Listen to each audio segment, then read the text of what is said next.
Mesdames et messieurs, bonsoir et bienvenue à cette émission de On s'en parle.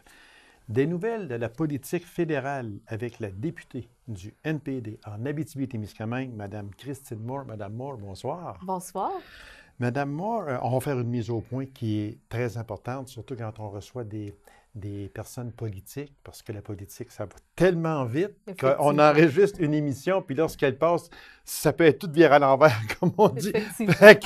C'est pour ça qu'on va faire la mise au point, c'est que cette émission-là, elle est enregistrée le 14 février, et puis elle sera en ondes le 1er mars. Et quand on regarde le 14 de février, on sait fort bien que hier, le 13 février, il y avait la fameuse rencontre entre le président des États-Unis, M. Donald Trump, et le premier ministre du Canada, M. Justin Trudeau.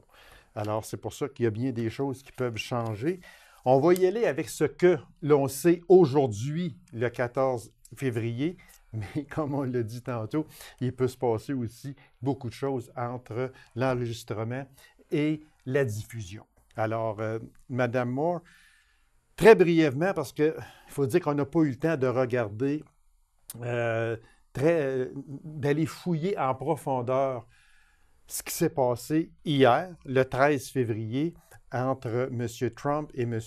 Trudeau, mais on a lu un peu dessus.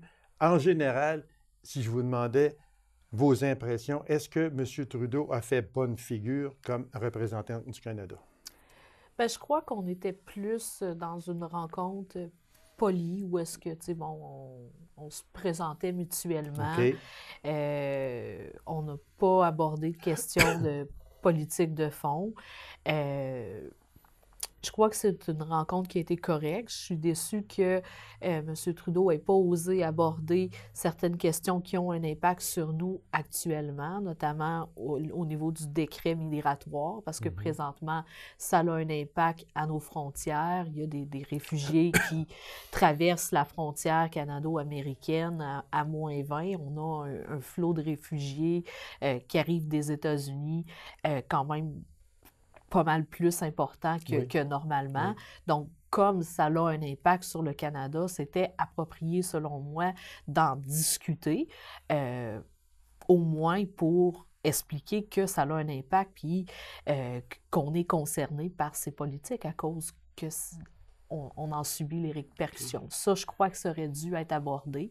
Mais maintenant, c'est sûr qu'on n'allait pas au fond des choses. On allait un peu gratter le dessus. C'est ça. C'est sûr que ce que vous venez de dire concernant l'immigration, on sait que nous autres, on est quasiment, on est une porte ouverte à l'immigration, tandis que M. Trump veut fermer les portes à l'immigration.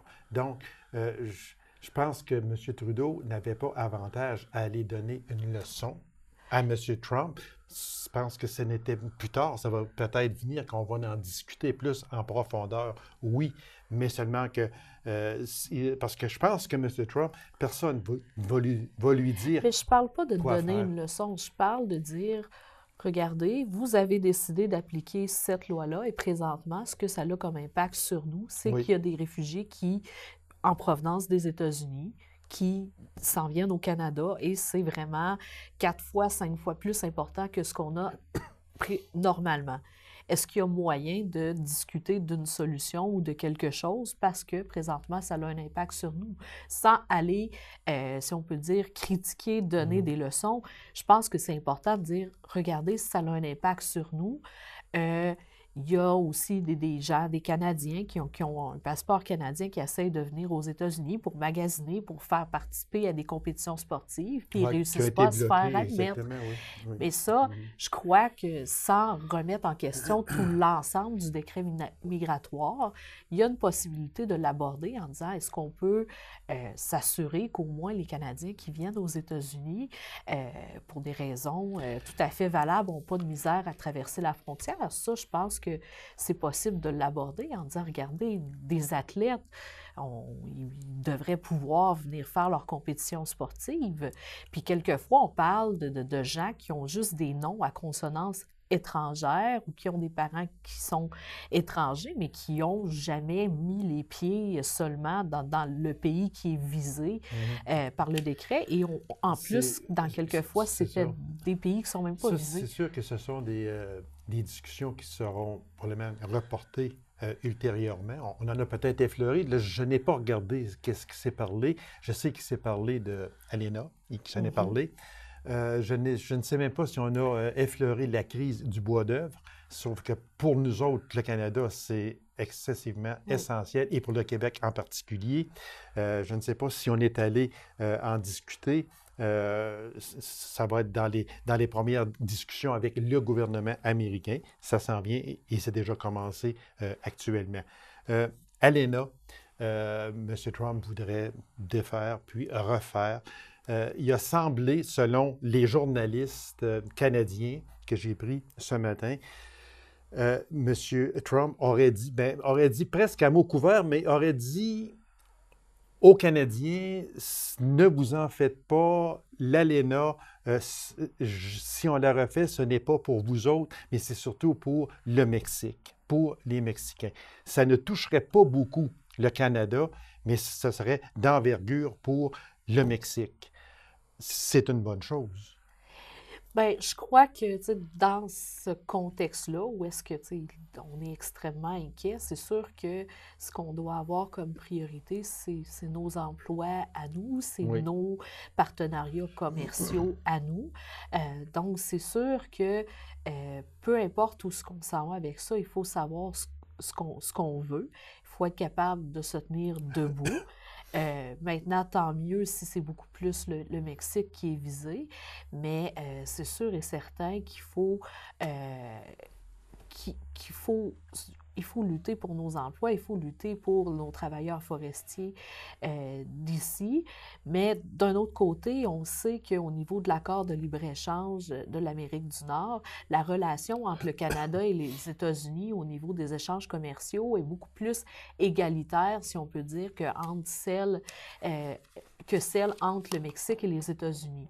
Donc, c'est certain que les États-Unis n'ont pas avantage à rentrer en guerre commerciale avec nous parce qu'il y a beaucoup d'argent, il y a beaucoup d'emplois en jeu et on a quelquefois beaucoup plus à offrir en retour. Exactement. Puis l'import-export entre le Canada et les États-Unis, il y en a énormément. Exactement. Si on prend juste le bois, entre autres, si on prend l'automobile, on pourrait en mettre, on dit qu'environ 75% des exportations du Canada s'en vont aux États-Unis.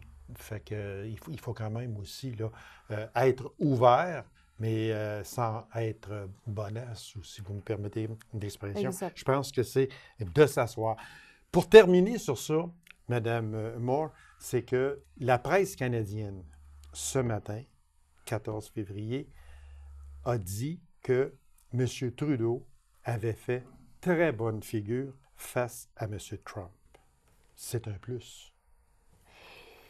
Oui, c'est sûr qu'avec un président américain de ce type-là, c'est vraiment pas évident. Je pense que tout le monde marche sur des œufs et ne sait pas trop comment s'enligner. Tant mieux si ça s'est bien passé, mais c'est sûr que on reste, qu'on surveille les choses de près et on veut pas se mettre à genoux non plus. Il y a des choses sur lesquelles on peut pas plier qui nous feraient trop mal. Donc, il faut, avant de se rendre aux tables de négociation, il faut savoir c'est quoi nos limites. Il ne faut pas que tout soit possiblement mis sur la table. Il faut avoir des limites de tracé.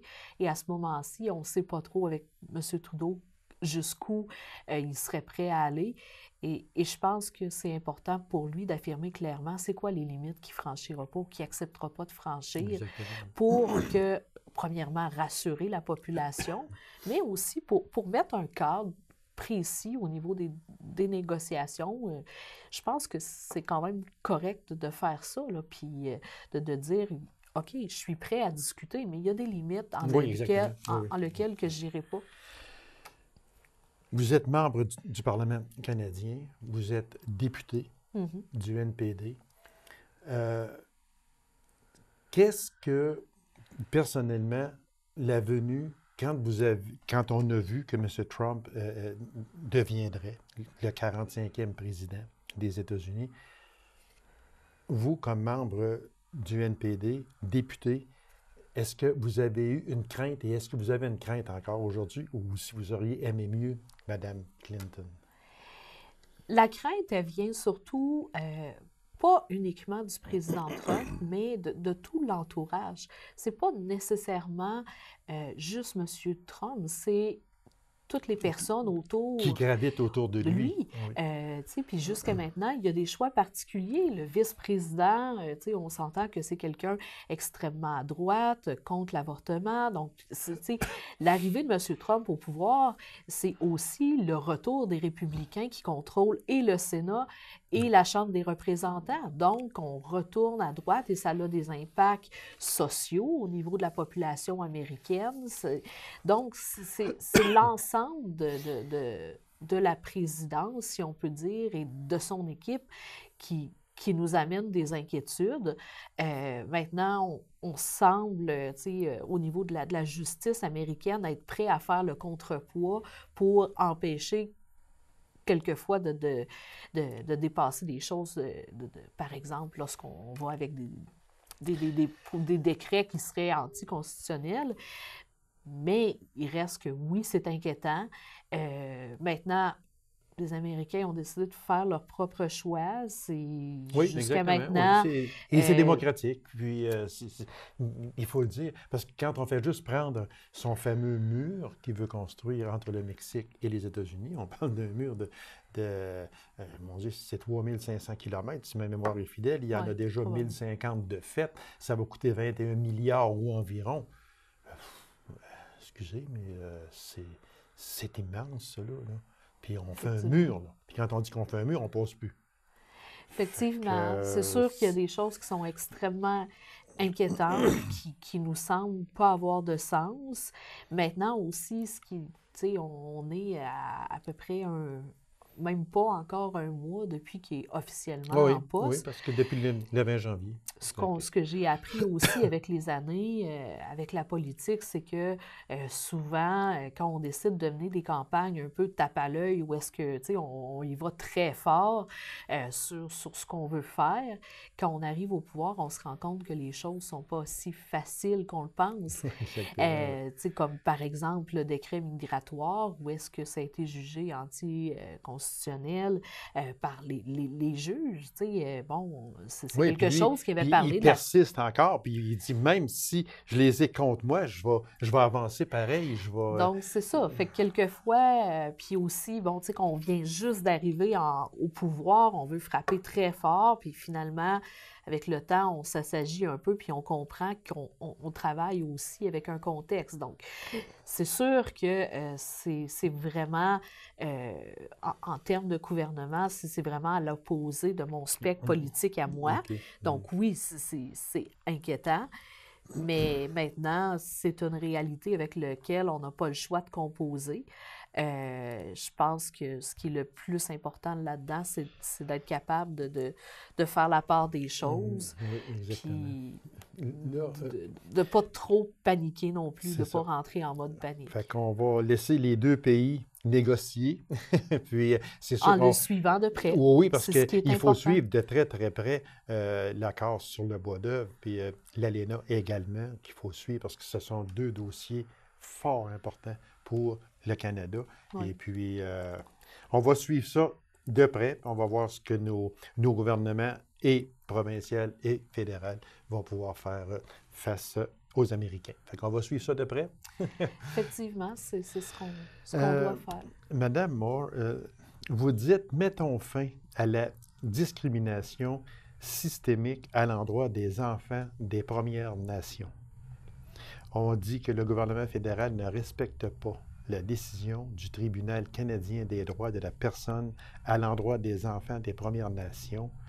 Alors, comment faire pour remédier à ça? Bien, il y a plusieurs choses. Par exemple, quand on parle de soins de santé au niveau des enfants, bien, ça arrive régulièrement que la communauté, les parents sont obligés d'aller en cours pour que les soins soient remboursés. Puis c'est des soins que si cet enfant-là aurait été sous la juridiction provinciale, donc dans le fond, ça aurait été un enfant non autochtone qui aurait été couvert par l'Assurance maladie du Québec, c'est des soins qui auraient été payés. Et le gouvernement dépense plus en frais juridiques pour combattre les parents qui veulent se faire rembourser ces montants-là que ce que ça coûte en soins. Fait qu'on est dans des situations ridicules et c'est des enfants qui sont pris en otage par rapport à ça. Donc, je pense qu'il est temps d'arrêter cette façon, ce système dysfonctionnel-là quand on parle des enfants des Premières Nations. Ce qu'on veut, c'est qu'un enfant soit autochtone ou soit non autochtone, qui ait la même qualité d'éducation, qui ait la même possibilité de recevoir des soins, qui ne soit pas obligé de se battre en cours pour réussir à avoir juste la même chose qu'un autre enfant qui, quelquefois, vit à côté de lui. Quelquefois, là, tu sais, c'est géographiquement, tu sais, si la réserve commence ici, puis juste à côté, il y a un enfant blanc, bien, tu sais, on peut avoir deux enfants qui vivent à même pas 800 mètres et qui n'ont pas les mêmes... ils n'ont même pas les mêmes soins. Les mêmes soins, les mêmes services. Exactement. Puis je pense que ça, c'est inacceptable. C'est inacceptable aussi chez les adultes. Mais quand on parle d'enfants, pour moi, c'est quelque chose d'inacceptable. Okay. Tout enfant devrait avoir les mêmes droits, peu importe son origine. Mais il y a le Tribunal canadien des droits de la personne, lui, qui avait tranché sur ça, puis le fédéral ne semble pas s'en préoccuper du tout. Bien, c'est plus ce qu'il interprète, tu sais, comme par exemple, il a tranché au niveau du principe de Jordan. Oui, exactement. Par exemple, au niveau des soins de santé des enfants, un peu l'exemple que je disais. Donc, il y a eu des décisions claires, mais quand le gouvernement vient, bien, il interprète les décisions selon sa propre interprétation. Et c'est ça qui est compliqué, c'est qu'on embarque dans une espèce de système juridique avec des délais qui n'en finissent plus. Tu sais, les enfants, comme dans le cas du principe de Jordan, le jeune homme est décédé avant que... L'enfant est décédé avant que son cas soit réglé. Tu sais, on parle d'enfants qui sont malades, qui vont mourir parce qu'ils ont une maladie incurable. Puis, quand il arrive le moment du décès, les parents sont encore en train de se battre en cours pour juste pouvoir avoir des soins. Non, ça n'a pas de bon sens. C'est inconcevable, réellement. Puis, ça ne se fait pas faire ça à des parents, les envoyer en cours pour avoir des soins. Puis souvent, on parle de soins de base, de possibilités, par exemple, pour l'enfant d'être soigné à la limite dans sa communauté. Il me semble qu'on a assez d'être malade, puis qu'on a assez de voir nos enfants malades sans être obligés d'aller se battre en plus de ça. Oui. Puis, tu sais, on en entend souvent des cas où est-ce que, tu sais, des gens se battent, ils sont malades, ils ont traversé 2-3 cancers, ils se battent pour, par exemple, l'assurance-emploi, pour avoir accès à des prestations, puis ils se retrouvent pris dans des processus administratifs qui n'en finissent plus. Tu sais, c'est déjà quelque chose qui n'a pas d'allure, mais quand on parle d'enfants, ça n'a aucun bon sens de prendre un enfant en otage dans un processus. Oui, parce que c'est véritablement prendre un enfant en otage. On n'a pas à prendre des enfants en otage. On n'a même pas à prendre un adulte en otage, alors encore moins un enfant en otage. Effectivement. Madame Moore, il y a le ministre des Finances, Bill Morneau, qui compte retrancher 15 milliards des promesses qu'il avait faites en matière d'infrastructure pour financer une nouvelle banque de privatisation. Quelle est cette... c'est quoi exactement cette chose-là? Bien, c'est une très mauvaise nouvelle, mais en gros, c'est qu'on veut prendre l'argent qui était destiné du financement public qui vient du gouvernement pour créer une espèce de banque d'infrastructures où est-ce que là, on essaye d'attirer des investisseurs privés qui vont aussi cotiser eux aussi. Donc, dans le fond, on vend au privé nos infrastructures. Okay. Mais le problème, c'est que les projets qui vont être financés via la Banque des infrastructures, c'est des projets de plus de 100 millions. Donc, on prend 15 milliards oui. qui étaient destinés des infrastructures publiques, pour le mettre dans cette banque-là. Ça veut dire que le 15 milliards qui va là, n'ira pas aux infrastructures. N'ira pas aux infrastructures en région rurale particulièrement. Oh, OK. Parce que quand on parle de projets de 100 millions et plus, là, ben moi, j'en ai aucun sur la table présentement en Abitibi-Témiscamingue qui atteint le 100 millions. C'est vrai. Donc, dans le fond, c'est de l'argent qui aurait pu servir à des communautés rurales. Puis j'inclus aussi les villes comme La Sarre, comme Pointe, tout ça. Oui. C'est de l'argent qui nous est plus accessible tout d'un coup.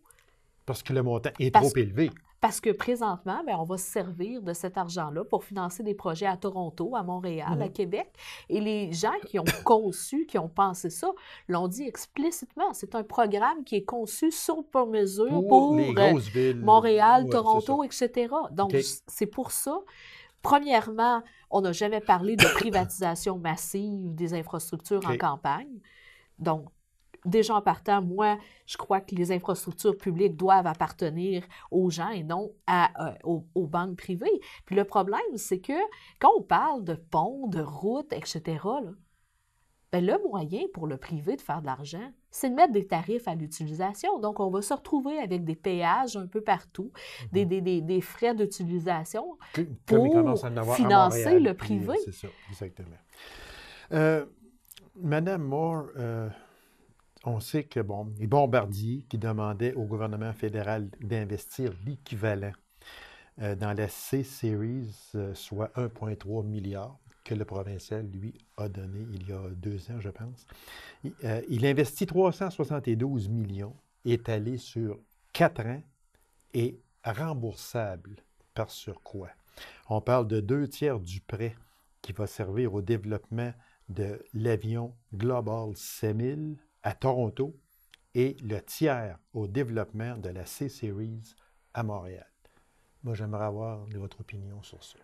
Bien, moi, je trouve ça un peu fascinant. Alors que Bombardier demandait de l'aide pour le Québec, pour C-Series, qu'on réussisse à donner le tiers du montant demandé, puis là-dessus, qu'on réussisse à prendre le 2/3 du montant qu'on donne pour l'envoyer à Toronto. À Toronto, oui. Je trouve ça assez fascinant comment on a réussi à complètement ignorer les besoins du Québec, puis que ça ait pris autant de temps que ça pour en arriver à une aussi mauvaise décision. Ou environ 2 ans. Oui, c'est ça. C'est que ça ait pris autant de temps que ça pour en arriver avec un montant qui est juste du tiers. Un résultat désastreux, tout simplement. Ben oui, là, parce que si on dit le tiers du montant qui a été demandé, avec les 2/3, on est rendu à peu près à quoi? 1/9 du montant. Environ. Un dixième, mettons, du montant qui va au Québec de ce qui était demandé. Voilà.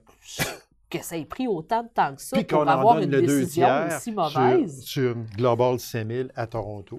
Donc, on en perd énormément, nous autres, au Québec. Puis, on en donne le 1/3 à Montréal pour la C-Series. Et ce montant-là était supposé aller pour la C-Series. Effectivement. Fait que je pense que c'est assez désastreux comme décision. Je pense que, surtout avec le temps qu'on a pris pour prendre la décision, on s'attendait tous à mieux. On s'attendait, par exemple, avec un contrat vraiment solide pour protéger les emplois à Montréal. On se disait, bon, tu sais, le gouvernement veut être prudent, veut vraiment protéger les emplois, puis finalement, on en arrive avec ça, ou est-ce que, jusqu'à maintenant, on n'a pas entendu de garantie pour les emplois, ou en tout cas, il n'y a pas l'air d'en avoir une formelle. Je trouve ça un peu particulier. Est-ce que... On sait que durant la campagne électorale, tout le monde s'en souvient, il y a eu promesse par-dessus promesse. Et c'est monnaie courante dans une campagne électorale de faire des promesses. Maintenant, il y a des promesses qui se font, qui sont réalisables, d'autres qui sont moins réalisables. On commence à s'apercevoir que M. Trudeau recule sur plusieurs dossiers. On l'a vu dernièrement encore. Retour du courrier à domicile, entre autres, ça ne se fera pas.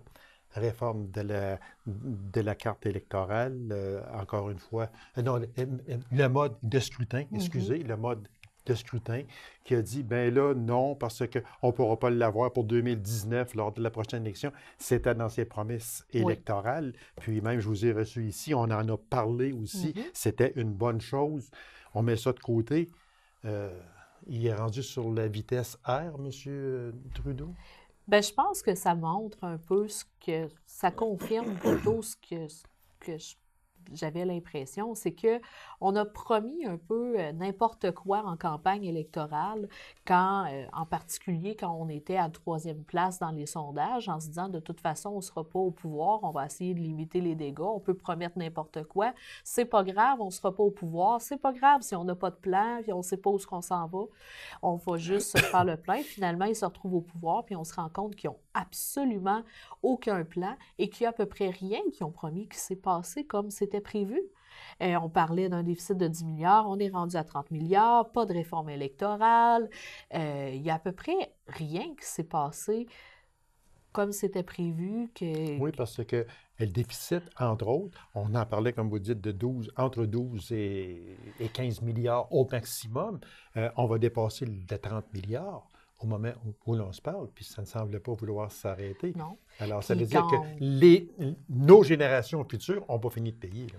Non, c'est ça. Puis il y a plein de promesses qui ne sont... Il n'y a rien qui s'est passé comme c'était supposé. Par exemple, les allocations pour enfants, ça a été mis en place. OK, les gens reçoivent les montants un peu comme il avait été annoncé, mais c'était supposé de s'autofinancer par l'augmentation d'impôts des plus riches. Et finalement, ça ne marche pas.